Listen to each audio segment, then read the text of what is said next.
Welcome to the Smart Influencer Podcast. I'm Corinne, And I'm Christina. and together we help digital entrepreneurs streamline their businesses, maximize revenue, and finally feel in control of their time. Every week, we share tried and true strategies, proven systems, and expert interviews to help you grow your influence and income without the burnout. So, if you're ready to get smarter about how you run your business, you are in the right place. Before we dive in, though, if you love what you hear today, please be sure to hit subscribe so you never miss an episode. And if you find today's conversation helpful, share it with a friend who could use it too. So, today we are chatting with Sam Milner from kitchengadgetsclub.com about how to work with PR. Welcome to the show, Sam. Why don't you tell our listeners a little bit about yourself? Oh, thank you both for having me. It's a pleasure to come back on your show again. My name's Sam, as you said, and I've been in the online business space now since the beginning of 2005. So I was like 23 when I started, and I'm about to turn 44. So it's been a long time. And back in when you have to remember the years, back in 2015 we made the transition to have a kitchen gadgets food blog. So we just focused on recipes at the time, mainly using the air fryer and the soup maker, and we've transformed that. We ended up with more than 1,200 everyday recipes, and then we made the decision last year to move it across to kitchengadgetsclub.com and to become a membership so that it was an ad-free option for people. And in the last few years, we've also published 2 cookbooks, 2 time and temp charts, and we have 2 new cookbooks publishing this year as well. Wow, that's Very exciting. cool.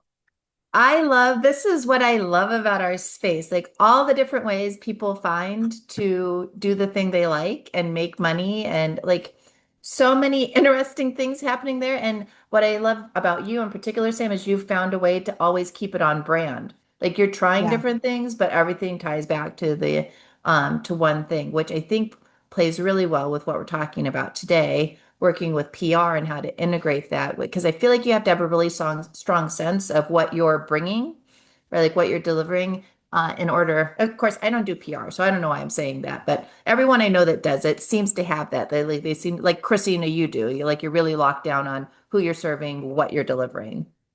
So excited to talk today about this. I also think that PR is one of those areas that influencers and bloggers don't use enough. We wait for somebody to come to us, but we don't realize that we can go to them. We have expertise to share, and there are people that are looking for that expertise to fill their slots. I will say what I'm most excited about, Sam, with you is when I've heard PR before, because Christina, I know you do television spots. My friend Carolina used to do a lot of television. That is like that is super scary to me. Like that scares me like you wouldn't believe. But Sam, you do a lot of radio, don't Yeah. you?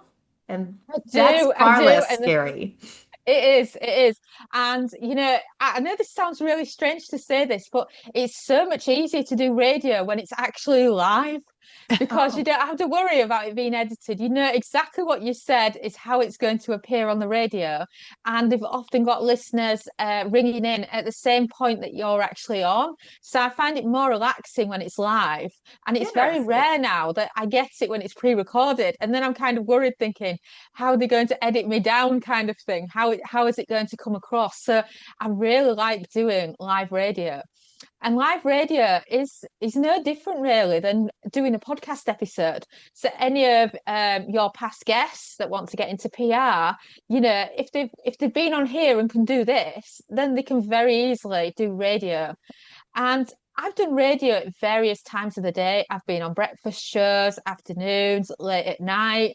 And most of the time, they need you last minute and you'll just do it off the telephone. So it's like you're talking to your mum on the phone kind of thing. It's really not as bad. I know it freaks a lot of people out, the idea of it, isn't it? And being live on the radio, but it's really not that difficult.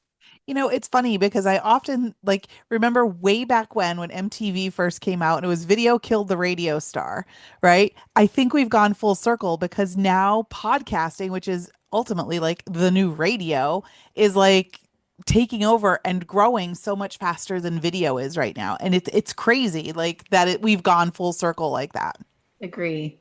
But Sam, I've got like specific questions for you because this to me is so cool that you do radio PR. Like podcast makes sense to me. I get it since we have a podcast. I kind of get it like where you go looking to be on podcasts, how you find them. How do you connect with radio?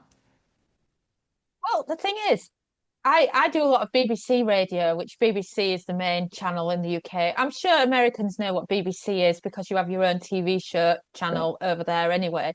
But in the UK, how it works for BBC is they have local radio stations for each county.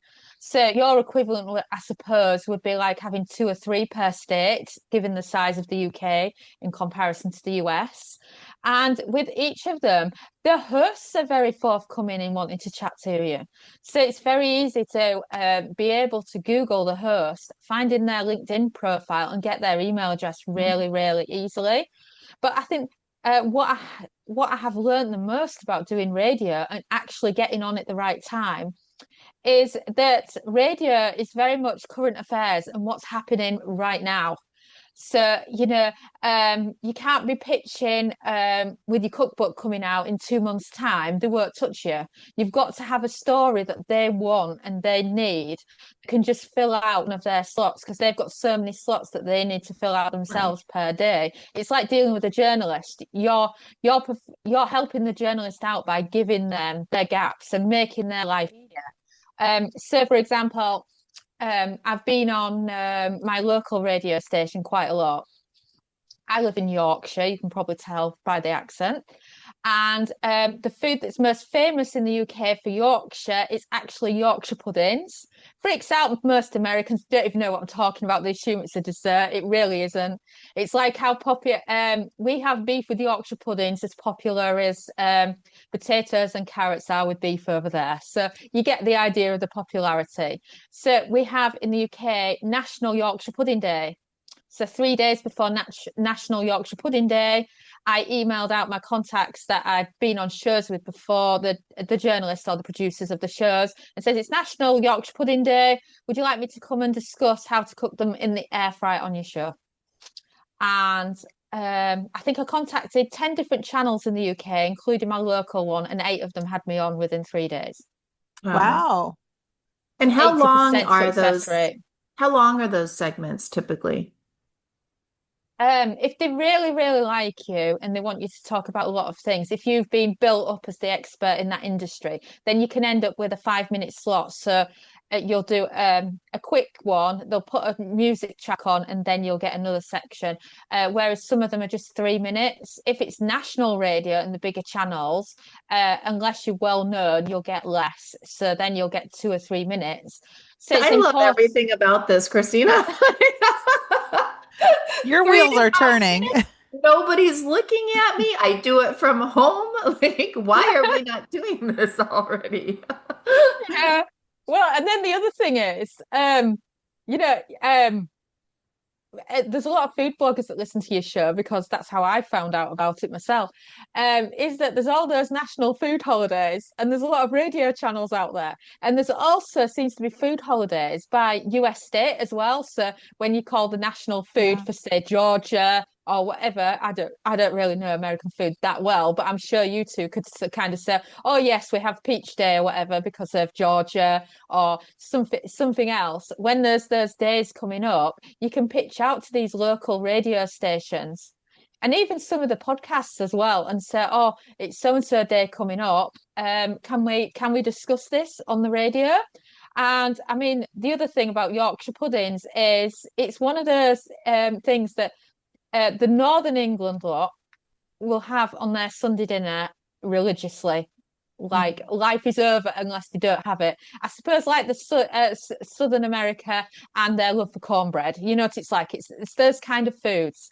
Whereas the Southerners of England, it's hit and miss whether or not they'll eat them or not. So me going on the radio and saying another one, I got on a lot of the national BBC radio channels last Christmas 2024 by saying, should Yorkshire puddings be on a Christmas dinner? Again, I've got a massive plug for my books, and at the same time, it's discussion about the subject at the same time. So it was brilliant that. Yeah. I know recently I did a PR blast and it's been a while since I've done one. So I wanted to make sure my list was up to date and, just to make sure like I was a little rusty about it. Um, but I used ChatGPT and it was extremely helpful, both to come up with pitch topics and to identify who I should be reaching out to. ChatGPT identified some contacts I hadn't even thought of. And when I, double checked everything, they were legitimate.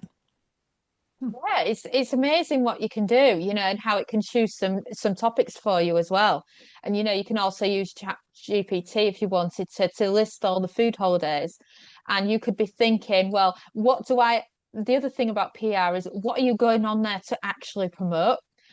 So if you've got an amazing book out, or if you're just wanting to promote a printable, because I've promoted a free printable before on there, then what's your golden nugget that's going to get you onto that show, that the information that they want and they're going to love. And then of course making yourself look good on there so that when they've got another feature, you're the first call. Yeah. One thing I've learned too, and I'm sure, correct me if I'm wrong if you know something different, but I learned that you need to spin your pitch to be helping them. It's not about you, it's about how you're going to help that producer educate or entertain their listeners or readers or viewers or whatever medium you're going after. So instead of it just being like pitching something that I'm offering, I've got to spin it into a hook that's going to pull them in and then come up with a segue on how I can turn it around and pitch whatever product I'm working towards. And again, ChatGPT was so helpful with that for me anyway. Yeah. Yeah, I'm sure it could do CVs and all the other things as Yeah. well in the same kind of way. Yeah, I think the only thing I would say is about the pitch, because I've worked with so many in PR now, is that the shorter the better. They don't have time. And you know what it's like? You see some of these pitches that people send, and it's like an essay. You Yeah. know, they want something that they can read in 2 seconds in between them scrolling through the rest of their emails. They don't want Right. like a newsletter style content, and it's getting what you want to say across so quickly. Yeah.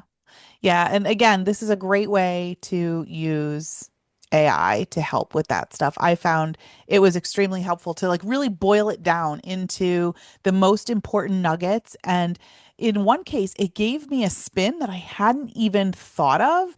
And I really, that I found that extremely helpful. Yeah, yeah, absolutely. Me too. But you just got to think about what people are talking about at the time, Yeah. because they're often on a 2-day window when they're discussing things. Hmm. So, all you have to see is something that a celebrity has done in the media the day before. And, if a celebrity says, "Oh, I hate hot dogs," you can literally pitch and say why that person is wrong, and they'll have you on the show. They love that kind of entertainment level. Saying so and so hates hot dogs. Here's why they're good. My grandma's been making hot dogs for years, kind of thing. You know what I mean? It's the humor that they Yeah. like, that kind of thing. I mean, I was asked to go on a radio channel not so long ago, because there's a British chef, and he absolutely despises the air fryer. I mean, he absolutely hates it. He has his own Saturday morning TV show in the UK, and quite a few of the chefs that he has that are on there, because he has them cooking along with him. They are air fryer authors, but he won't let them talk about the air fryer whatsoever. So his books don't do as well now, because in the UK they just want air fryer books because it's just so popular over here. Mm. So he always seems to use in his PR pitch to actually get himself noticed that he hates air fryers. So that leads them to always inviting me on the radio to say why air fryers are so amazing and how he is so wrong, kind of thing. That's funny. And I know we've It been is. talking a lot about radio here, but a lot of these concepts apply to television as well. So if you're looking to break into the television market, it's the same approach, right? You just have to have a good pitch. You have to realize it's timely. You've got to educate or entertain and, use AI to identify some sources to reach out to. But it's very similar, except you do have to be on camera. Yes. You can't hide behind a microphone with the Well, and I feel television like one. too you're unique, Christine, at least the people that I know do television and that they do come to you a lot of the times, but everyone else I knew, it was really bad for food bloggers because they were doing like a cooking demonstration. They had to haul all that stuff to the Yep. studio and a lot like and again, correct me if I'm wrong because I like clearly I don't do it. But they're all unpaid. Like until later, like I have a friend who like did end up getting paid like through sponsors to get their stuff seen, but for the most part, she was like giving up these hours and all that aggravation for no financial benefit.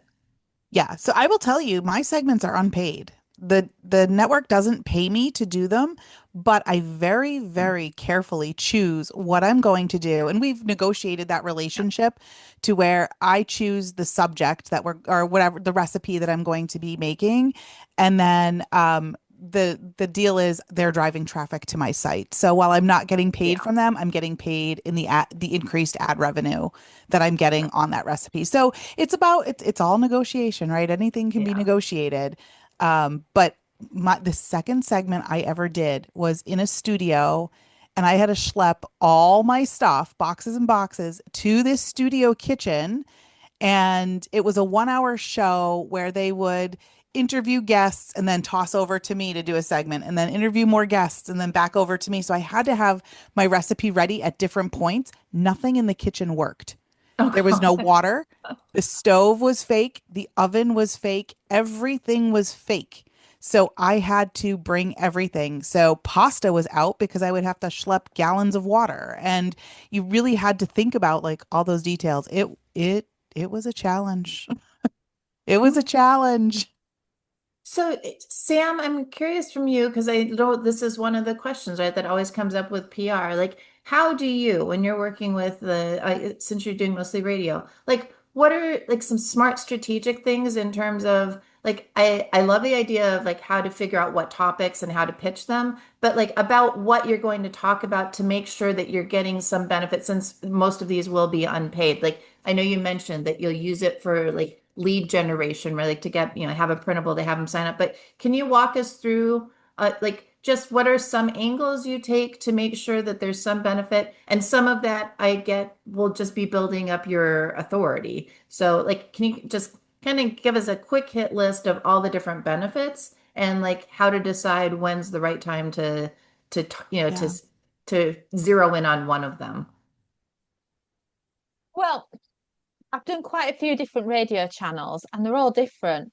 And one of the bad points I've learned is they don't actually tell you unless you ask how long your segment is for. And I think that's the most important thing because otherwise you don't have long enough to be able to sell yourself or sell why people should follow you or buy your books or download your printable, etc. So now what I always do is when I'm confirmed, they'll either ask me, they'll normally ask me for my mobile number just in case Zoom doesn't work if they're using Zoom, so that they can call me for when the actual thing happens.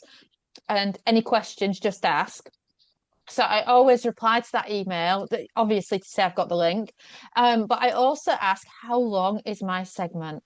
I think that's the most important thing to ask because some of these radio station hosts are really, really friendly and they'll spend 2 or 3 minutes saying how's your day or it's raining or whatever, and Mhm. you realize you haven't actually got time for a pitch. They will have introduced you with a pitch. So when you do BBC radio, they'll introduce me and they'll say something like Milner, Sunday Times best-selling air fry author of, and then name the book. So I've got my pitch just as I'm coming on.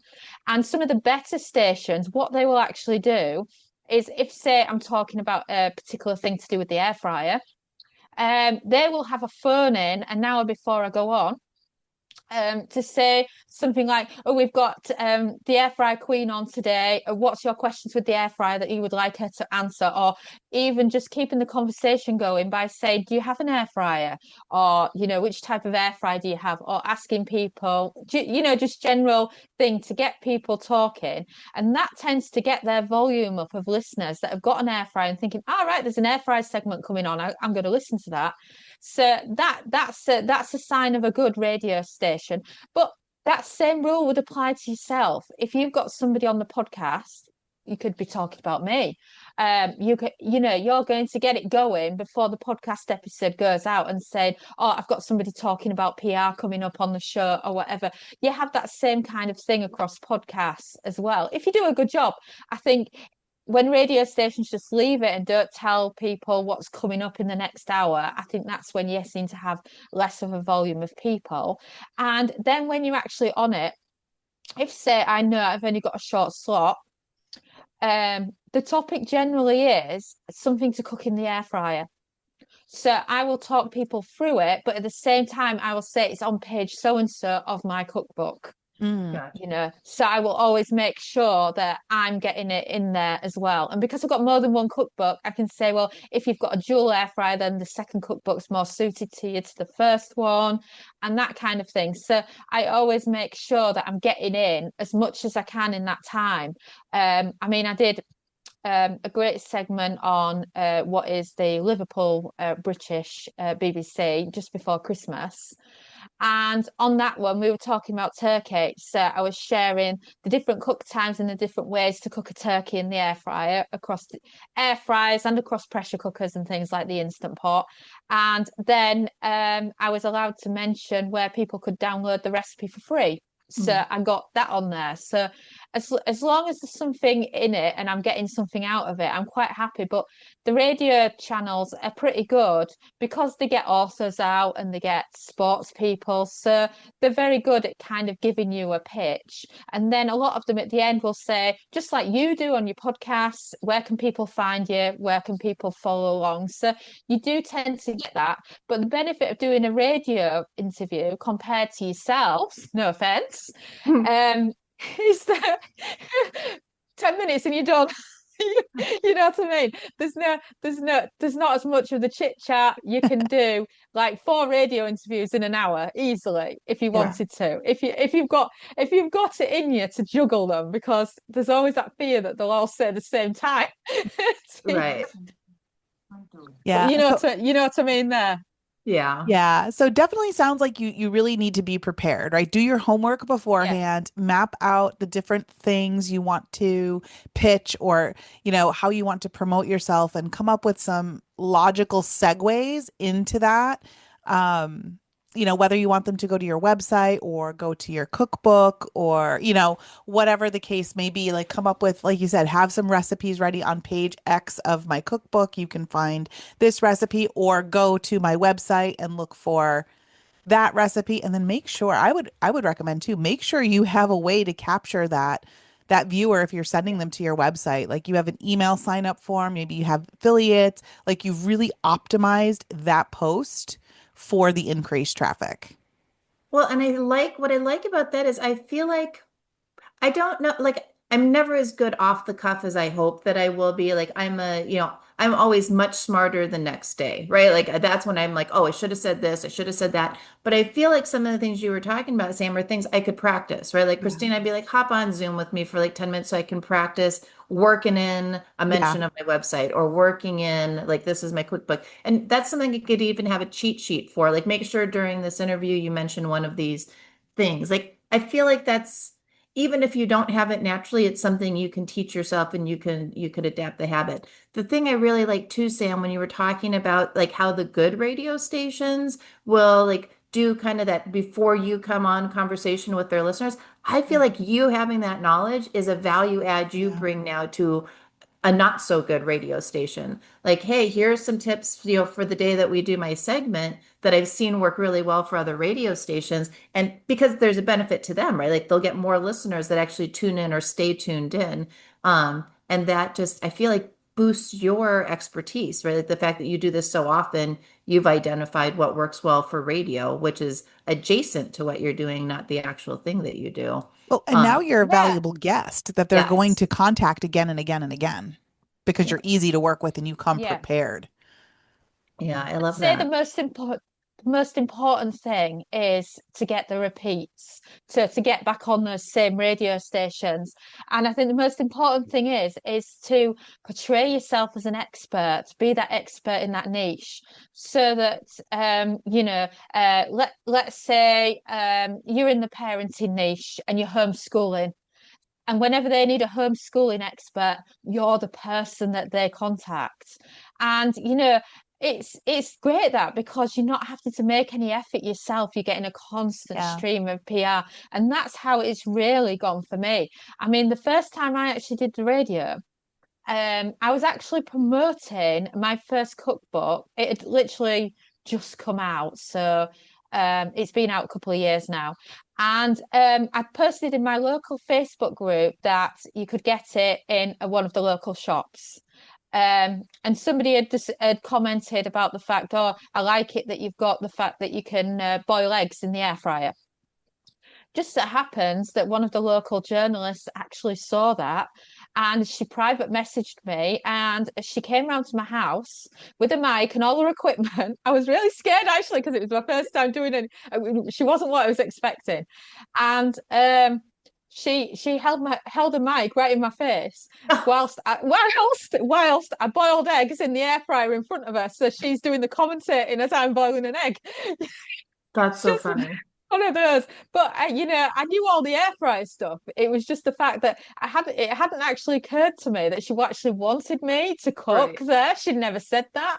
So whilst I had eggs available, I didn't have any bread. And in the UK, we always dunk bread or like soldiers or French, like you have the sticks when you do your French toast, think. We Okay. always dunk those, similar to that, that's just toast to the top of our eggs. We cut the tops off and we have them like that. And I just realized I didn't have any bread. So I found a bread alternative in the freezer and I was quickly defrosting it in another air fryer thinking, she's not going to like this. And and she absolutely loved it. And I think that was kind of in the September because the book came out in the September. And then just before Christmas, she was back round at my house with a mic and everything, where I'd said on another radio station that you could cook a full Christmas dinner in an air fryer. And we were cooking a full Christmas Oh dinner my for her. word. That's fantastic. I love it. Started. That's how I started. Um, and then a big chunk of mine actually came, which I do recommend it if you've got the budget, is I actually paid out my own pocket. It wasn't done through my publishers, for a PR company that was recommended to me. And the cost was about £1,400. So in US dollars, that's about $1,900 a month for PR. And I thought I'll give this a go just to give my book a boost. It had good collateral on its own because it was already a Sunday Times bestseller. So, she had that as a pitch. Hmm. And she got me across a huge amount of magazines, newspapers, lots and lots of BBC radio channels, and so much more. And what I did is I paid for that for the first 4 months after our book was published. And I did the same again with my second book. But what that left me with, because I wasn't paying for it all year round, is I then had the contacts and I had a relationship then with the producers of all these different places. So I could then contact newspapers when I've got a new book coming out, magazines. I could get in them all and I could just Right. say, oh, you previously had me in kind of thing. And it worked to my advantage. And for how much I spent on actual PR, each of those months generated from PR about 10,000 book sales. Wow. So the average author gets about $1 a book. So think Right. of that. You've spent $1,900, but you've got $10,000 back. So Right. and you've got Yeah. PR for life. It's just great because ones that I was on 2 years ago, they have me on like 3 or 4 times a year. I can just email them. I know them by first names. It's all friendly tone. It's not like cold pitching, if you like, and it just works. And it's just a nice way to dip yourself in pay for it, and then the other thing is they will make you the best media kit you've ever had made, that you can then use for the rest of your business Yeah. life if you wanted to, and then they teach you so much about PR. They'll say, oh, do this, pitch like this, and they'll train you on it, and you get so much for your money when you actually pay out for your PR, as long as it's a good agency you pay Yeah. out to, Right. but you can do that. And then another thing that I've noticed through other food bloggers that brought out books is that some of the publishing houses do pay for it. And then what they do is to get the virtual assistant to go back around all these places that they've been on and get them to change it so that they've got proper backlinks from all these major outlets as well, so that you've got a benefit on your search engine optimization point of view as well. And then you can also update your site as featured on, Yeah. it just looks really good. So it helps with your brand as well. And like I say, you've then got your contact list for life, and somebody else has done the work for you. So, that is a major idea, but not everybody's got the money to put on that. But I remember the late Steve Jobs, he always said, if I would spend my last dollar on PR out of everything, Yeah. because it Yeah. just has such a big impact on your business. And So what Sam, if you like, because I'd like to drop the link, if you don't mind sharing the name of the PR firm, and if so, like I get it. If you can just tell us how you found them, like because I would want to know like how do I determine if it's a good one? Because I know there are a lot of not great ones out there. I actually found mine because through my publishing house, they gave they'd paid for an hour of TikTok training for me. Obviously, they didn't like my brand and the way I would trade on there, so they'd done an hour of that. And then I asked the lady in question because she was a corporate in the TikTok world. I said, "Any recommendations for PR?" And she Uh, just gave me a list. And to be honest, I've seen a similar good list doing the rounds in the Facebook groups. I've seen it before in Raptive before, and Mediavine. I know in the other Facebook groups people are in where they've actually asked and they said, "Who have you used for PR?" And some of them have been really forthcoming about it. But mine's got contacts in the UK, so it wouldn't necessarily gotcha. be a good fit for your audience in the US. But yeah, honestly, asking round, because a lot of authors pay out for it, because it can make a big difference Mhm. to it. Not all do, but some do. Right. Um, but there is some good ones out there. But there's also a lot of them that are just sending out pitches to random people. So it's always interesting to see. And then another place to look is sometimes when people are doing articles, they actually mention the PR contacts. And another place to look as well is literary agents often know who are the good ones in PR, Mhm. and literary agents are often referenced in the thank you pages of cookbooks and things, depending what niche you're actually in. Even in public speaking books, they'll say how amazing their agent is and give them a big shout out. I know my PR list is a living, breathing document. I keep it in Airtable so that I'm always updating it because what's interesting is these producers and such, they move around a Mhm. lot. So you may be contacting a producer from XYZ location today, but next week they're at, they've changed jobs and they're now with another firm. So you can get contacts in places you never even thought you had contacts as they're moving around. So it's always good to keep that list and keep it in a place that you can update it and make notes and things like that. Well, that's another idea as well. When I get contacted or when I'm in the process of going on for the BBC, for example, what they will do is they will carbon copy in the email all the others involved in it. So quite often you've got the email of the person you're dealing with, but you've got another three backup Yep. emails. Mhm. So I will always have those written down as well. And I Yeah. have similar, but in a Google sheet. And I have the last date that I pitched to them last time I was on. And it's always nice to make a reference of what you were last on for. Mm-hmm. so that it's familiar in their head. So, I would say, I was on at Christmas time talking about whether or not you should have Yorkshire pudding in the air fryer at Christmas, Yeah. that kind of thing. And they always end it and say, "Oh, great interview. Let us know when your next book's out, and we'll have you on." And Yeah. it's always ended kind of like that. And quite often with radio, when they want you on, it is so last minute. Yes. Absolutely. I will have them ringing me, and it's always anonymous unknown number. So it's like you're always worried, aren't you, when you're getting those? At like 7 o'clock in the morning, asking me if I can go on at 10 a.m., and it's like I'm half asleep. That kind of thing. When you haven't had your coffee or whatever yet, and you think to yourself, I'm going to be on the radio in a few hours. I need to write a to-do list of what I'm going to say when I'm on there. But yeah, it's very much last minute Yeah. on the radio stations. And like I say, the holidays is always a good one for promotion and getting on there as well. Your Christmas time, your Thanksgiving, even your St. Patrick's Day is a brilliant one to get on. Because, for example, if you're a parenting blogger and you've got some brilliant principles of silly little things you can do with green food coloring for St. Patrick's Day, they'll love you for that kind of content. What you're doing at home with your kids for it adds a bit of real life to it. And then same goes for Valentine's Day as well. Any of the national holidays, there's so many opportunities.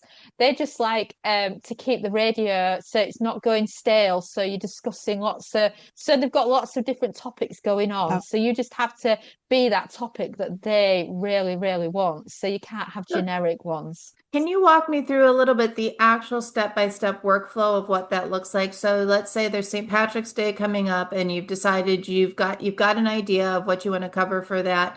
And you've got your list. Like what does this look like now? Do you come up with your pitch email and then you just kind of copy and paste that? What's that actual workflow look like?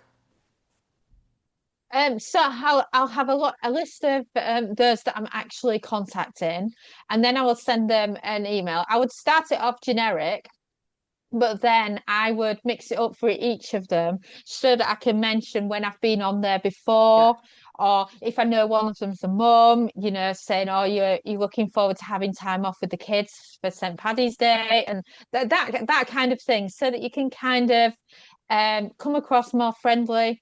Because to be honest, not to sound too sexist here, but most of them are women that you end up pitching to Mm, on these radio stations. So by keeping it in a female voice really, really does help if you're a female and you're pitching, it's really, really easy in that sense. So I would mix it up a bit. So for example, if there's one called Sarah and I've been on with Sarah for a while, a few times, I've just been pitching now. So Happy New Year. I hope you had a nice Christmas. And I know it's boring, but you can also mention the weather, because it's that talk breaker thing, isn't it? The weather, So in the UK at the moment, the country's small, but it's got very mixed weather at the moment. Hmm. So just talking. Oh, have you got the snow down there?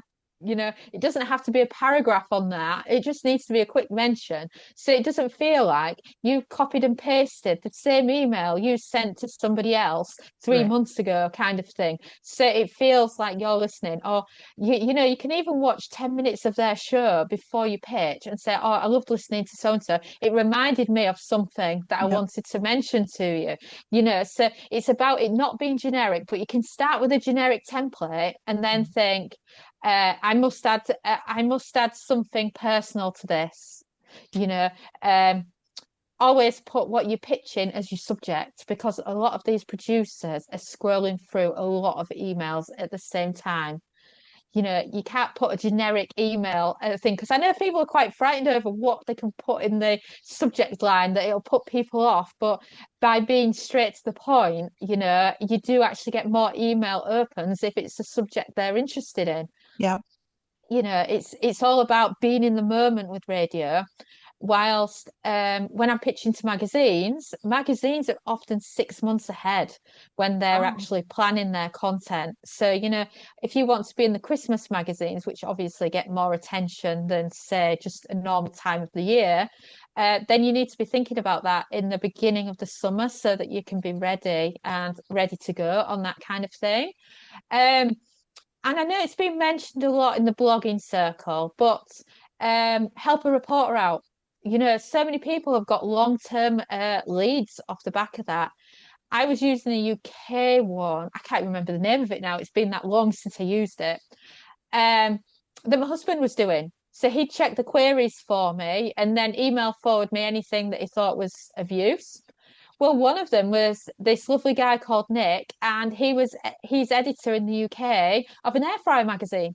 He has had me in every oh, single issue since, that's you know. awesome. Yeah, yeah. And I think in 2 years I've been in every single issue of his, pitched as the air fryer queen.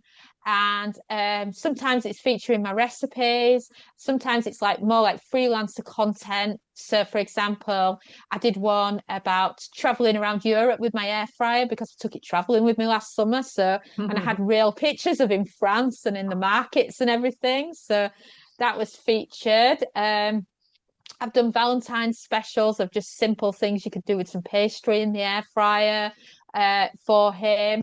Um, because you have the Ninja brand in the air fryer, and that's really popular in the UK, you have lots of different settings. So you have like bake, roast, air fry, steam air fry, and it confuses a lot of people. So the one I submitted to him just yesterday was 800 words on should you press bake, air fry, or roast when you're cooking in the air fryer. So it was just another simple article for him. And, you've got that relationship then. And then he'll message me in about a fortnight and he'll say, "Oh, the next magazine's on so and so. Okay, if you got anything?" And then I will pitch back to him what I can do for him, and then he'll say, "Yeah, yeah, that sounds good," or "No, have you got something else that you can do?" And it's just a constant flow. And I always get my website link on there. Obviously, it's in print, so it's written. I always get my name there, and I always get some photos of my cookbooks. So it'll say Samantha Milner is also the author of the Complete Air Fryer Cookbook or something like that, published by so and so, and then it'll have the front cover of the book on there. So that's a really good one, is to get into niche magazines as well. And you can do that in the exact same way that you do the radio. It's just you're often stuck writing stuff. Hmm. So it's a time consuming thing, whereas radio is not really time consuming. Right. And like I said, the exact same process works with television too. I want to circle back though to something you mentioned a while ago about how the media will reach out to you at odd hours and be like, "Hey, can you come on it, in 3 hours and talk to us?" One thing I learned that I think is a really important lesson early on in working with the media is that I never say no. If they come to me, I don't care how inconvenient it is, I make it work because if I can help them out, down the line, I may need them to help me out, and it's much easier to pitch to them. So, fun story, way back when I first started working with the TV station I work with, they were scheduled. They called me. They're like, "Hey, it was a Monday." They're like, "Can we come on Wednesday to your house to film this segment?" So I'm like, "Okay." But it just so happened that the night before, I was out practicing t-ball with my son, and he hit a ball straight into my face. I mean, I took a baseball right to the kisser, and my lip was huge, and there was blood. I thought I lost some teeth. It was really, really bad. And I knew I had the TV station coming the next day. I never canceled. I just told them when they showed up, I'm like, "You are going to film me from this side. Not be showing that side." But I didn't cancel because I knew how important it was for them to get their segment done so that they can air it over the weekend. But then the following month, I had a new ebook coming out. So I reached out to them and I'm like, "Hey, I've got this new ebook coming out. Would we be able to do a segment?" And they were so quick to accommodate me because I always accommodated them. So it's like it's a give and take with everything else. Like one hand washes the other. Yeah, and I would say if you were to work off percentages for all the radio interviews I've done, I would say there would only be about 10% of them where I felt like I haven't got a decent pitch. Yeah. The rest of the time it's been really, really good. And I have done early mornings, I've done 7:15 in the morning, I've done 11:45 at night, so Yeah. I've done a mixture of them, but I find most of them end up falling on the late breakfast show. So normally the 10 to 12 segment that somebody's doing, Yeah. I get a lot of those. And yeah, I'm the same. I haven't said no either. I think the only one where I thought, oh no, because I enjoy doing radio, was it was a few weeks back. It was just before Christmas, and it was a few days before Christmas, and I had the deadline of the 15th of December to have my cookbook in by. And when you're at the point of Oh, no return and you think, I am absolutely exhausted. And yeah. then I had another day in the kitchen. I thought, oh no. And then the phone, it was the husband's face. He just knew that I was going on radio before I'd actually finished on the phone. And he's thinking, good job it's not TV and your face isn't on it. Yeah, I had one too. The one time, this is when I was working in corporate America. So those of you who know me in person know that I am the clumsiest person you will ever meet. I can trip over my own shadow. So I had fallen that day on my way to a meeting and I had bloody knees and bloody elbows. I get back to the office and there's the TV station standing there with the camera needing an interview. So I literally go up to the reporter. I'm like, do we have to do this? And she's like, I really need it. And I'm like, okay. So take a moment, clean the tears up from the face, because I mean, it was a bad fall. And I was on the 6 o'clock news that night being interviewed with bloody elbows and bloody knees. But I'm it worked. And you know what? I still have her name in my phone. And when I have something, I just text her immediately, like, hey, can we do a segment on XYZ? Yeah, I'm just as bad. I'm so clumsy as well. I've got a really nice large, I should say, or even extra large dog food bowl and water bowl that my best friend's dad made for us. And I still kick it, even though it's been in the same place all the time. The amount of times I kick it over, it's like, what's wrong with me? And then the other thing is, we don't get lovely snow here. We just get black ice that you're going to fall and Oh, break bones on. So I've literally held myself prisoner for the last week because it's been horrible ice lately. And the husband went on the school run on that because I just can't be trusted. So I think this is the first time this year that I've dropped the kids off at school. They've been back a good week. But yeah, I'm just as clumsy. that's Yeah. funny. So there's so many, I think, important lessons in this conversation today. First of all, I will say from my own perspective, I was scared to death the first time I did television. Scared to death. I'm talking, I had a script written out. I had two pairs of Spanx on. I had the whole thing. Like I was frightened, palm sweating, the whole nine yards. But what I found is that the second time it was so much easier. And then the Mm. third, now it's just like, oh, there's somebody like my friend's coming over and I'm just going to sit and we're going to cook together in my kitchen. And oh, you're bringing cameras? I didn't even realize. But it does get easier. And like Corinne said, being able to practice it with a friend is a great suggestion. Why, like that was a brilliant suggestion to just hop on and talk about it. Well, leave it to the introvert. Not going into anything cold. But that is a great way to kind of get over that hump and figure out how am I going to make that segue? What sounds, Yeah, natural, what doesn't sound natural. And I think using ChatGPT today is a great help for figuring out the pitches and how you can relate. right. Just to get you over the writer's block Yeah. initially to get Hmm. started. So this has Yeah. been fantastic, Sam. Thank you. I've got a full page of notes as usual, but yeah, what I'd love, like sometimes I am more enthusiastic than others that I'm going to actually use them though. Today is one of those days. I'm like, I think I could do radio. I think I could pitch that. So yeah, I I love always, this. I would say to somebody that is wanting to go down that route, is to start off on shows like yours, where you're an expert in a particular thing to do with blogging, and you get yourself on some podcast interviews. And it's because it's casual in the way that Hmm. podcasts generally are, it's a good way to build up your confidence. You've got to start somewhere. If you were cooking, you wouldn't start with a really fancy meal. You wouldn't Right. start by cooking a dinner party for 20 people. You start off small, don't you? So, I would start off with some podcasts. And then, to be honest, I would probably say the newspapers and magazines are easier because if you're a blogger and you're very good at writing or whatever, then that kind of thing would flow better for you. Obviously get into radio because I think radio is brilliant because there's not much effort involved to get it, considering Yeah. the level of PR you get from it. But if you are nervous in that kind of way, to actually start off by having a few articles of yourself published, in newspapers and magazines, it's a good baby step to take before you go for the radio. But I think the radio, when That's a you've done it great for a while, you don't suggestion. think about it. Yeah, Oh, thank Yeah. you. Thank you. But great yeah, suggestion. I started off with magazines and newspapers because for me, I was the first blogger to feature the air fryer. So I was there really early on. So that meant that when the air fryer took off in the US, um, there wasn't anybody else to feature, to link to. So it was very easy to get in the Huffington Post, Kitchen, New York Times, and all the other ones because of that.